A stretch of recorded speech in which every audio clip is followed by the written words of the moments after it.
Everybody is saying that now is a terrible time to buy real estate. Interest rates are high, prices are up, inventory is tight. But here's the thing, Warren Buffett, he said it best. Be fearful when others are greedy and be greedy when others are fearful. What does he mean by that? Well, it's really simple. When the crowd is rushing into something, be cautious. But when everyone is scared and they're backing off, that is the time to make your move. In other words, don't follow the herd. You got to be counter-cyclical. When everyone's running this way, go that way. And right now, the herd is sitting on the sidelines. They're literally waiting for interest rates to drop and they're hoping that prices will crash. But in real estate, the best opportunities usually come when most people are too nervous to act. They're being counter-cyclical. They're buying when others won't. This is how real wealth gets built. And here's the truth. Even in a high rate environment like 2025, the right rental property can still produce a great cash flow. It can still appreciate. It can still change your life. So today I'm going to be breaking down exactly how I'm doing this step by step, even buying homes with $500 a month cash flows. Do you remember 2008? We had this huge recession in October that we stepped into, and then real estate froze for 2009, 10, 11, 12, and 13. But do you know what I did during those 5 years? I was literally preaching, guys, buy as much real estate as you can right now. And people thought that I was dumb. They thought it was the wrong move. But a small handful of investors, a few hundred of us, we went into the markets that had taken the biggest dips, and we were buying houses at huge discounts. And guess what happened 5 years later? People still were doing the hanky-panky. They were still making babies. Population was growing up. And eventually we needed to start building real estate again. And when that happened, all the prices returned to normal. And within 5 years, I helped my investors clear over $100 million. And I swore to myself, the next time the real estate market freezes like that again, especially when we have a deficiency of inventory like we do right now in the millions, I'm gonna go hard. So what do you see me doing? I'm buying as much real estate as I can.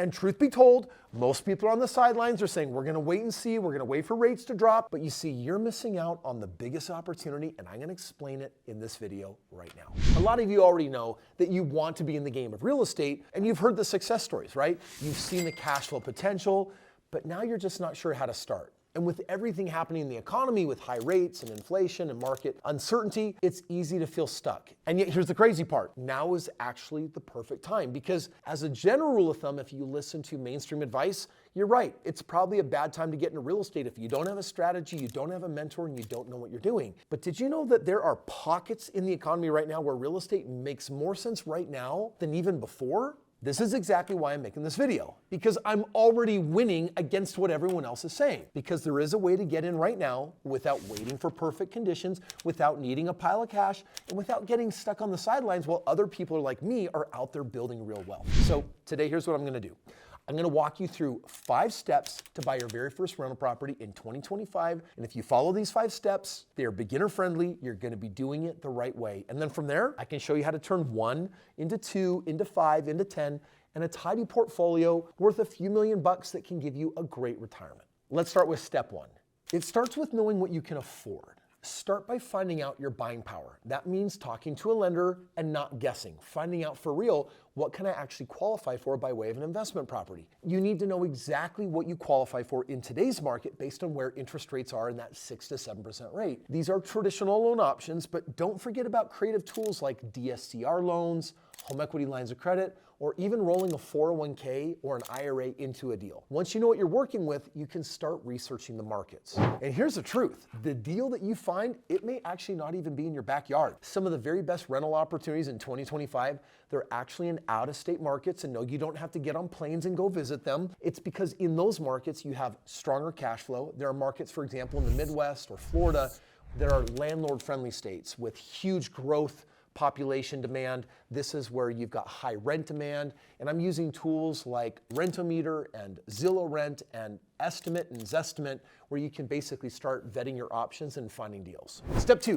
build a simple, reliable investment team. And it doesn't have to be a big team. Here's what I'm telling you. Do not do this alone. If you're new to the game, have experts along your side. Real estate, it is a team sport. And the sooner you build your squad, the easier everything becomes. So you want to start with a lender, like we talked about in step 1, that basically knows how to work with investors and knows what you can qualify. Number 2, you're going to want to find a realtor, an agent that can help you identify the markets where you can get that right kind of home that's going to give you a really high cash flow, get a discount on it, something that's going to perform really well in the medium and long term. If you know where you're going to buy real estate, you want to connect with an inspector, someone that you can trust, someone that can say, hey, I've actually vetted every part of this property and I can help you know whether it's a solid property or not. And you're going to want to find the right property management team. Like, I do not recommend, if you're new to the game, that you play landlord, because if it doesn't go well, you can become a don't wanter. You want someone with the right credentials or experience in the marketplace, that they're not on their first, 5th, or 10th home. Like, they have a portfolio and they basically know how to think more like an investor.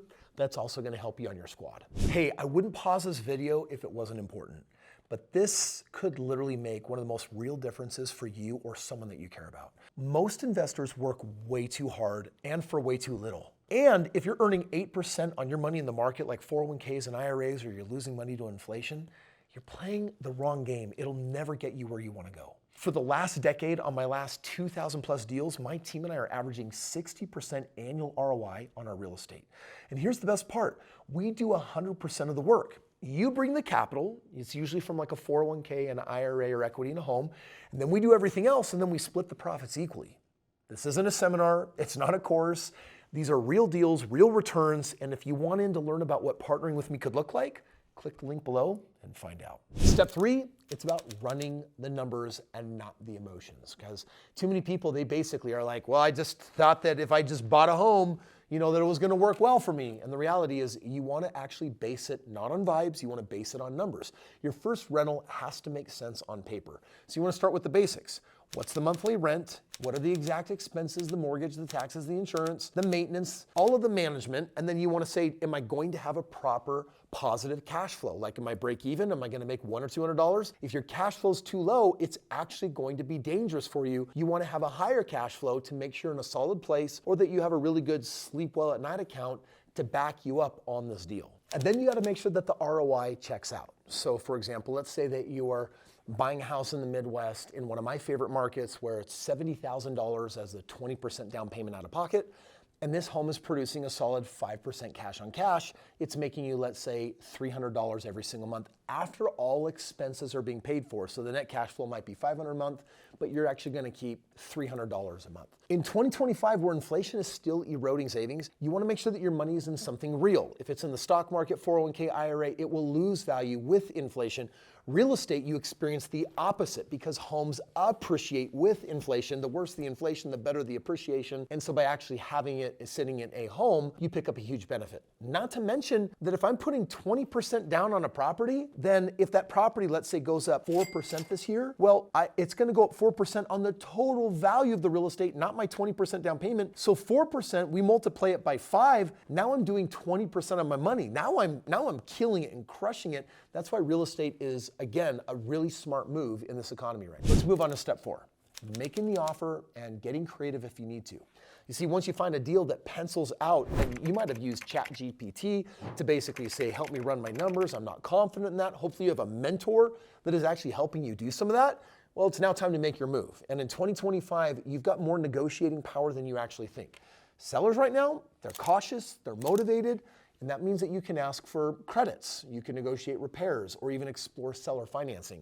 As in, can we skip the bank and you keep your mortgage from 5 years ago in place because you have a low interest rate, and I just take it over, or I give you the down payment instead of the bank, and all of a sudden it's like you could be structuring a significantly better deal. We're also seeing more subject to and creative deals come back into play, especially with sellers who locked in those low rates. What I'm telling you is that we're seeing a lot of creative deals, subject tos, with people that had locked in lower interest rates, and they're now willing to actually roll the dice with you. So don't be afraid to bring those kind of options to the table.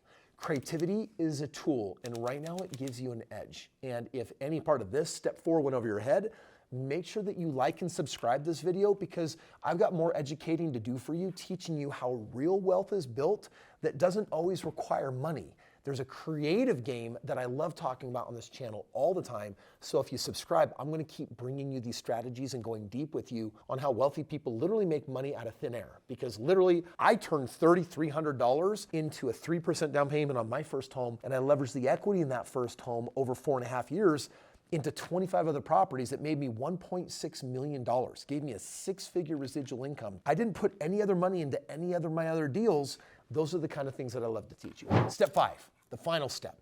You want to close strong and you want to get rent ready. So basically, once you're under contract, do not let off the gas. This is where you want to get your inspection done from that member of your team. You want to line up your property manager from that member of your team. You basically want to finalize your insurance. And the moment you close, that property needs to start working for you. You want your manager getting a tenant in that home, or if it's in your backyard, make sure you watch some of my videos on how to do a lease option, because you could be collecting 10 grand up front from a renter walking in that wants to do all the maintenance and you don't even need property management. Bottom line, your rental does not build wealth sitting empty. So the faster you get it occupied, the faster you start earning. And the faster you learn how this game really works, the more you can rinse and repeat and do it again. Because by the way, figure this out. If one rental makes sense, I promise you, 10 make a lot more sense. I sometimes think about retirees. They get to age 65, they're comparing their retirement accounts to the equity in their home. And guess which one has more? The equity in their home is actually a higher value than a lifetime of putting money in a retirement program. And it's at that moment, they've got to be thinking, why did I put all this money in a 401k or IRA? I should have just kept the homes that I used to live in the past. Shoot, if I had 10 homes right now, I would for sure be a multimillionaire.